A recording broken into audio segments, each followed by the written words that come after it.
જામનગર જિલ્લામાં રોજગારી કચેરી દ્વારા દર અઠવાડિયે દર 3 મહિને અને 6 મહિનાના સમયગાળામાં રોજગાર ભરતી મેળાનું આયોજન કરવામાં આવે છે, જેમાં મોટી સંખ્યામાં નોકરીદાતાઓ આવે છે અને કચેરીમાં જ ઉમેદવારોના ઇન્ટરવ્યૂ લઈને તેમને સ્થળ પર જ નોકરી આપે છે। રોજગાર કચેરી ખાતે છેલ્લા 1 વર્ષમાં 1400થી વધુ યુવાનોને નોકરી મળી। યુવાનોની પહેલી પસંદ સરકારી નોકરી હોય છે, પરંતુ ન છૂટકે તેઓ ખાનગી કંપનીમાં નોકરી માટે આવે છે। કેટલાક યુવાનો એવા પણ છે જેઓનું માનવું છે કે ખાનગી કંપનીમાં નોકરી કરવાથી પણ કરિયર સારું બની શકે છે।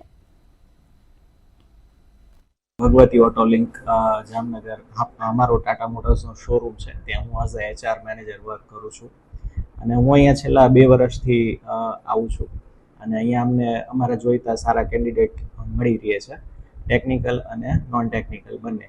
જેમ કે અમારે ટાટા મોટર્સનો વર્કશોપ છે, તો ત્યાં ટેકનિશિયનની રિક્વાયરમેન્ટ હોય તો ITI ડીઝલ મિકેનિક કે MMB કરેલા છોકરાઓને અમે કન્સિડર કરીએ છીએ।